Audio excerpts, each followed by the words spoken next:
ഒറ്റക്കാലിൽ നിന്നാൽ ഷോക്കടിക്കാതെ രക്ഷപ്പെടാം. ഒരു തമാശയായിട്ട് തോന്നുന്നുണ്ടോ? എന്നാൽ അതൊരു നിസ്സാര കാര്യമല്ല. ഇതൊരു കണക്കുകൂട്ടൽ മാത്രം.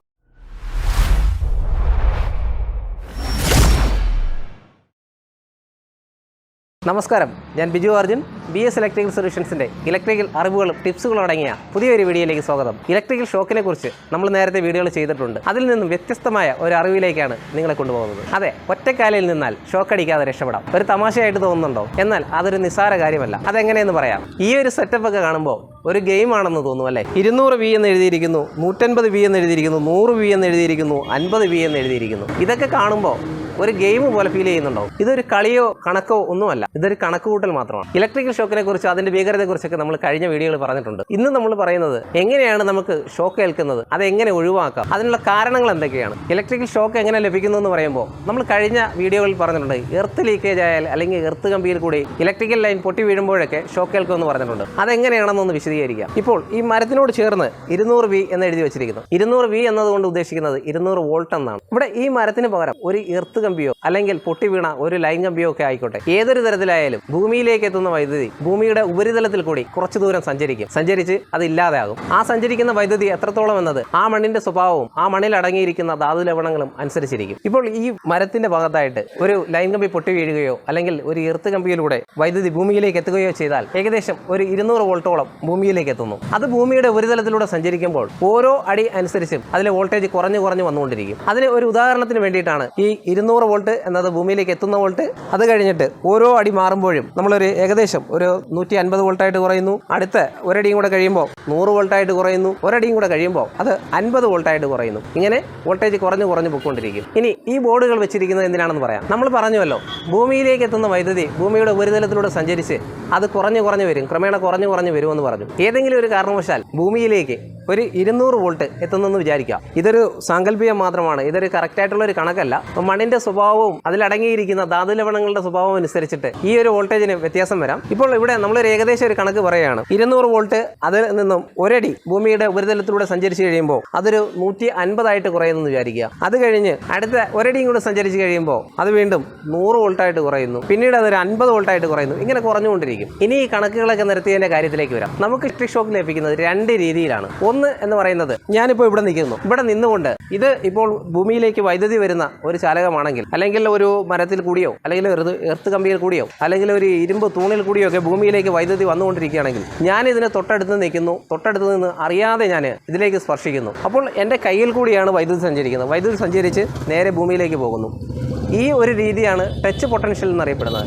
അതായത് ഇലക്ട്രിക് ഷോക്ക് ലഭിക്കുന്ന ഒരു രീതിയാണിത്, ടച്ച് പൊട്ടൻഷ്യൽ. അടുത്തത്, ഞാനിപ്പോൾ ഇവിടെ നിൽക്കുന്നു, ഈ ഒരു ചാലകത്തിൽ കൂടി അല്ലെങ്കിൽ ഒരു ഇരുമ്പ് തൂണോ മറ്റോ ആയിക്കോട്ടെ ഭൂമിയിലേക്ക് വൈദ്യുതി വന്നുകൊണ്ടിരിക്കുന്നു. ഞാനിവിടെ നിൽക്കുന്നു, ഈ ഒരു ഭാഗത്ത് ഞാൻ നിൽക്കുകയാണ്, എനിക്ക് ഷോക്ക് ലഭിക്കുന്നില്ല. പക്ഷേ ഞാൻ ഒരു സ്റ്റെപ്പ് എടുത്ത് വെക്കുമ്പോൾ, ഇങ്ങനെ നടക്കാൻ വേണ്ടി ഒരു സ്റ്റെപ്പ് എടുത്ത് വെക്കുമ്പോൾ എനിക്ക് ഷോക്ക് ഏൽക്കുന്നു. അതെന്തായിരിക്കും കാര്യം? അതിനെയാണ് സ്റ്റെപ്പ് പൊട്ടൻഷ്യൽ എന്ന് പറയുന്നത്. ഈ രണ്ട് രീതിയിലാണ് പ്രധാനമായിട്ടും നമുക്ക് ഇലക്ട്രിക് ഷോക്ക് ലഭിക്കുന്നത്. അത് എങ്ങനെയാണെന്ന് പറയാം. ഒന്നാമത്തെ കേസിൽ ഞാനിങ്ങനെ നിൽക്കുമ്പോൾ ആദ്യം ടച്ച് പൊട്ടൻഷ്യൽ പറയുന്നതിന് മുമ്പ് സ്റ്റെപ്പ് പൊട്ടൻഷ്യൽ എന്താണെന്ന് പറയാം. സ്റ്റെപ്പ് പൊട്ടൻഷ്യൽ എന്ന് പറയുന്നത്, ഞാനിപ്പോൾ നിൽക്കുന്നത്, അതായത് 200 വോൾട്ട് ഭൂമിയിലേക്ക് എത്തുന്നു. അവിടെ നിന്നും ഒരടി സഞ്ചരിച്ച് കഴിയുമ്പോൾ കുറച്ച് വോൾട്ടേജ് നഷ്ടപ്പെടുന്നു. അത് ഒരു ഏകദേശ കണക്കായിട്ട് നമ്മളൊരു 150 ആയിട്ട് കണക്കാക്കിയിരിക്കുന്നു. അതിന് കുറച്ചുകൂടെ അപ്പുറത്തോട്ട് സഞ്ചരിക്കുമ്പോൾ അതൊരു 100 വോൾട്ടായിട്ട് കുറയുന്നു. ഇങ്ങനെ ഈ ഭൂമിയിലേക്ക് എത്തുന്ന വൈദ്യുതി 4 പാടും അല്ലെങ്കിൽ ഇങ്ങനെ ചുറ്റും സഞ്ചരിച്ചുകൊണ്ടിരിക്കുന്നു. അതിങ്ങനെ കുറഞ്ഞുകൊണ്ടിരിക്കുന്നു. ഞാനിവിടെ നിന്നും ഒരു സ്റ്റെപ്പ് എടുത്ത് മുന്നിലേക്ക് വെക്കുമ്പോൾ എൻ്റെ ഈ വലത് കാല് 150 വോൾട്ടിലും ഇടത് കാല് 100 വോൾട്ടിലുമാണ്. അപ്പോൾ അവിടുത്തെ വോൾട്ടേജ് തമ്മിലുള്ള വ്യത്യാസം എന്ന് പറയുന്നത് 50 വോൾട്ടാണ്. അതായത് ഈ 50 വോൾട്ട് എൻ്റെ ശരീരത്തിൽ കൂടി വലത് കാലിൽ കൂടി കയറി ഇടത് കാലിൽ കൂടി സഞ്ചരിച്ച് ഭൂമിയിലേക്ക് പോകുന്നു. അതിനെയാണ് സ്റ്റെപ്പ് പൊട്ടൻഷ്യൽ എന്നറിയപ്പെടുന്നത്. ഞാൻ ഈ കാല് എത്രത്തോളം അകത്തി വെക്കുന്നോ, അകത്തി ചവിട്ടുന്നോ, അതിനനുസരിച്ച് കിട്ടുന്ന ഇലക്ട്രിക് ഷോക്കിന്റെ ആഘാതവും കൂടിക്കൊണ്ടിരിക്കും. അതായത് ഞാൻ ഈ 150 വോൾട്ടിൽ നിന്നും എടുത്തു വെക്കുന്ന സ്റ്റെപ്പ് കുറച്ച് അധികമാകുമ്പോൾ അത് 150 വോൾട്ടിൽ നിന്നും 50 വോൾട്ടിലേക്കാണ് എടുത്തു വെക്കുന്നത്. അവിടുത്തെ വ്യത്യാസം എന്ന് പറയുന്നത് 100 വോൾട്ട് വ്യത്യാസം വരുന്നു. ആ സമയത്ത് എൻ്റെ ശരീരത്തിലൂടെ കയറി ഇറങ്ങുന്ന വോൾട്ടേജ് 100 വോൾട്ടാണ്. ഇതാണ് സ്റ്റെപ്പ് പൊട്ടൻഷ്യൽ. ഇലക്ട്രിക് ഷോക്ക് ഏൽക്കുന്നതിൻ്റെ രണ്ടാമത്തെ രീതിയാണ് ടച്ച് പൊട്ടൻഷ്യൽ.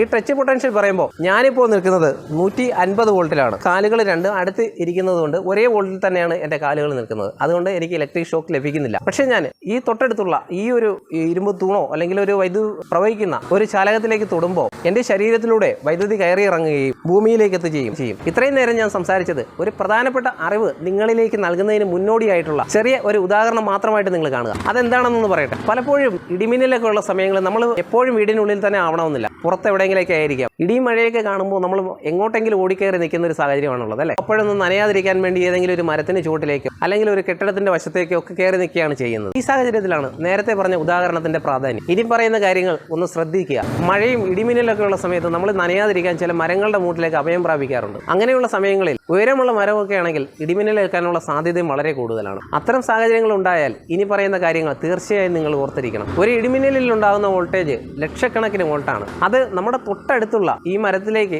എത്തുമ്പോൾ അത് നേരെ ഈ മരത്തിലൂടെ നേരെ ഭൂമിയിലേക്ക് എത്തുകയും ഭൂമിയുടെ ഉപരിതലത്തിലൂടെ കുറേ ദൂരം സഞ്ചരിക്കുകയും ചെയ്യും. സഞ്ചരിച്ച് അത് കുറഞ്ഞില്ലാതാകും. ആ സമയത്ത് മരത്തിന് ചുവട്ടിൽ നിൽക്കുന്ന നമ്മുടെ കാലുകൾ ഒരടിയോളം അകത്തി വെച്ചാൽ പോലും നമ്മുടെ ഒരു കാലിലൂടെ കയറി മറ്റേ കാലിലൂടെ ഇറങ്ങി പോകുന്ന വോൾട്ടേജ് എന്ന് പറയുന്നത് ലക്ഷക്കണക്കിന് വോൾട്ട് വരാനുള്ള സാധ്യതയുണ്ട്. അല്ലെങ്കിൽ ആയിരങ്ങളായിരിക്കും വോൾട്ടേജ് നമ്മുടെ ഒരു കാലിൽ കൂടി കയറി മറ്റേ കാലിലൂടെ ഇറങ്ങി പോകുന്നത്. ഇത്രയും വോൾട്ടേജ് തന്നെ ധാരാളമായിരിക്കും നമ്മളെ മരണത്തിലേക്ക് എത്തിക്കുവാൻ. ഈ ഒരു വലിയ അപകടത്തിന് കാരണം സ്റ്റെപ്പ് പൊട്ടൻഷ്യലാണ്. ഇടിമിന്നലുള്ള സമയങ്ങളിൽ മനുഷ്യനേക്കാൾ കൂടുതൽ മൃഗങ്ങൾക്ക് ഇടിമിന്നൽ ഏൽക്കുന്നതിന്റെ അല്ലെങ്കിൽ ഇടിമിന്നൽ കൊണ്ട് അപകടം ഉണ്ടാവുന്നതിന്റെയും ഏറ്റവും പ്രധാനപ്പെട്ട കാരണവും ഈ സ്റ്റെപ്പ് പൊട്ടൻഷ്യലാണ്. കാരണം മനുഷ്യൻ ഭൂമിയിൽ ചവിട്ടി നിൽക്കുമ്പോൾ അവന്റെ കാലുകൾ ചിലപ്പോൾ ഒരടിയോ രണ്ടടിയോ അകലത്തിൽ മാത്രമായിരിക്കും. ഒരു ചെറിയ ഇടിമിന്നലാണെങ്കിൽ അത് മനുഷ്യനെ വലുതായിട്ട് ബാധിച്ചില്ലെങ്കിൽ പോലും കന്നുകാലികളെയൊക്കെ അത് നന്നായിട്ട് ബാധിക്കും. കാരണം അവയുടെ കാലുകൾ തമ്മിലുള്ള അകലം ചിലപ്പോൾ 1 മീറ്ററോ 2 മീറ്ററോ ഒക്കെ വ്യത്യാസം വരാം. ഇനി ഇടിമിന്നലുള്ള സമയങ്ങളിൽ നമ്മൾ എന്തൊക്കെ കാര്യങ്ങൾ ശ്രദ്ധിക്കണം എന്നുള്ളത് ഒന്ന് പറയാം. ഇടിമിന്നലുള്ള സമയത്ത് നമ്മൾ വീടിനുള്ളിലാണെങ്കിൽ കട്ടിലിലോ കസേരയിലോ ഒക്കെ ഇരുന്നിട്ട് കാല് ഉയർത്തി വെക്കാം, തറയിൽ ചവിട്ടാതെ ഉയർത്തി വെക്കാം. നമ്മൾ വീടിന് പുറത്തായി പോകുന്ന ഒരു സാഹചര്യം ഉണ്ടെങ്കിൽ കഴിവതും ഉയരമുള്ള മരങ്ങളുടെ ചുവട്ടിലൊന്നും നിൽക്കരുത്. മറ്റ് ബിൽഡിങ്ങുകളുടെ സൈഡിലേക്ക് കയറി നിൽക്കേണ്ട ഒരു സാഹചര്യം വന്നു കഴിഞ്ഞാൽ നമ്മൾ സാധാരണ രീതിയിൽ കാലുകൾ ഇങ്ങനെ അകത്തി ചവിട്ടി ഇങ്ങനെ നിൽക്കുന്നത് ഒരു പതിവാണ്. ഇടിമിന്നലുള്ള സമയങ്ങളിൽ കഴിവതും 2 കാലുകളും അടുപ്പിച്ച് തന്നെ ചവിട്ടി നിൽക്കാൻ പ്രത്യേകം ശ്രദ്ധിക്കുക. അടുത്തൊരു കാര്യം, നമ്മുടെ തൊട്ടടുത്ത്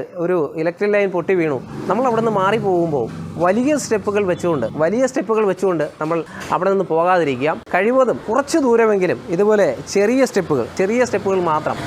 ചിലപ്പോൾ കാല് പെരുക്കുകയൊക്കെ ചെയ്യുന്നുണ്ടാവാം. എങ്കിലും വളരെ ചെറിയ സ്റ്റെപ്പുകൾ മാത്രം വെച്ച് മുന്നിലേക്ക് പോയി സുരക്ഷിതമാകുക. അതുപോലെ പ്രധാനപ്പെട്ട ഒരു കാര്യം കൂടെ പറയാം. ഇടിമിന്നൽ ഉള്ള സമയത്ത് നമ്മൾ എവിടെയെങ്കിലും സുരക്ഷിതരായിട്ട് നിൽക്കുന്ന സമയത്ത് നമ്മുടെ അടുത്ത് കൊച്ചു കുട്ടികൾ നിൽപ്പുണ്ടെങ്കിൽ അവരെ സ്വതന്ത്രരായിട്ട് തന്നെ നിർത്തുക. അവരെ ഒരിക്കലും നമ്മൾ പിടിച്ചുകൊണ്ട് നിൽക്കുകയോ അല്ലെങ്കിൽ അവരെ നമ്മൾ ചേർത്ത് പിടിക്കുകയോ ഒന്നും ചെയ്യരുത്. നമ്മൾ ഒരു കൊച്ചുകുട്ടിയെ പിടിച്ചുകൊണ്ട് നിൽക്കുകയാണെങ്കിൽ നമ്മുടെ ശരീരത്തിൽ കൂടി കയറുന്ന വൈദ്യുതി ആ കൊച്ചുകുട്ടിയുടെ ശരീരത്തിൽ കൂടി ഭൂമിയിലേക്ക് പോവുകയും നമ്മളും ആ കൊച്ചുകുട്ടിയും അപകടത്തിലേക്ക് പോവുകയും ചെയ്യും. അപ്പോൾ ഈ പറഞ്ഞ കാര്യങ്ങൾ നിങ്ങൾക്ക് ഇഷ്ടപ്പെടുന്നുവെങ്കിൽ, ഈ പറഞ്ഞ കാര്യങ്ങളെല്ലാം നിങ്ങൾക്കൊരു പുതിയ അറിവായിട്ട് തോന്നുന്നുവെങ്കിൽ അത് നിങ്ങൾ നല്ലതായാലും മോശമായാലും കമന്റുകളായിട്ട് രേഖപ്പെടുത്തുക. ഈ ചാനലിലെ വീഡിയോയിൽ ഉൾപ്പെടുത്തണം എന്ന് ആഗ്രഹിക്കുന്ന കാര്യങ്ങളുണ്ടെങ്കിൽ അതുകൂടി കമന്റായിട്ട് രേഖപ്പെടുത്തുക. അപ്പോൾ വീണ്ടും അടുത്ത വീഡിയോയിൽ കാണാം.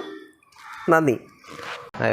അതിൽ നിന്നും ലുക്ക് അങ്ങ് പോകണേ. വ്യത്യസ്തമായ ഒരു അറിവില് ലുക്ക് പോയാലേ അല്ലേ കട്ടിയല്ലേ? പോസിറ്റീവ് പൊടി മതി പോ റെക്കോർഡല്ലേ. ഇങ്ങനെ നിൽക്കുമ്പോൾ അത് കറക്റ്റ് കിട്ടുന്നുണ്ടോ? ഇലക്ട്രിക്കൽ ഷോക്കിനെ കുറിച്ചും അതിൻ്റെ ഭീകരതയെക്കുറിച്ചൊക്കെ നമ്മൾ കഴിഞ്ഞ ക്ലാസ്സിൽ റെക്കോർഡില്ലടോ. അത് പറയണം അല്ലേ? എല്ലാവരും ഇത് കണക്ക് കൂട്ടും. അങ്ങനെ അല്ലല്ലോ. അത് കഴിഞ്ഞ് ഒരടിയും കൂടെ സഞ്ചരിച്ച്, അതായത് 1.5 അടി സഞ്ചരിച്ച് കഴിയുമ്പോൾ അതെങ്ങനെ 1.5 അടിയാവുന്നത്? അത് അടി കണക്കിലാണ് പറയുന്നത്. ഞങ്ങളത് പറഞ്ഞ് മനസ്സിലാക്കിയെടുക്കും. ഒരുപാട് നീണ്ടു പോകുന്നു. ഒന്ന് പോസ് ചെയ്തടാ. അത് വേണ്ട, അത് ശരിയാവത്തില്ല. പറഞ്ഞ് ശരിയായില്ല. അല്ല, അതവർ കൊണ്ടിറക്കിക്കോളും. വേറെ ആളുണ്ട്. ഇനി ഇതങ്ങ് മാറ്റാം. ക്ലോസ് ചെയ്യല്ലേ. അപ്പോൾ വീണ്ടും അടുത്ത വീഡിയോയിൽ കാണാം. Thank you. അപ്പോൾ വീണ്ടും അടുത്ത വീഡിയോയിൽ കാണാം. നന്ദി.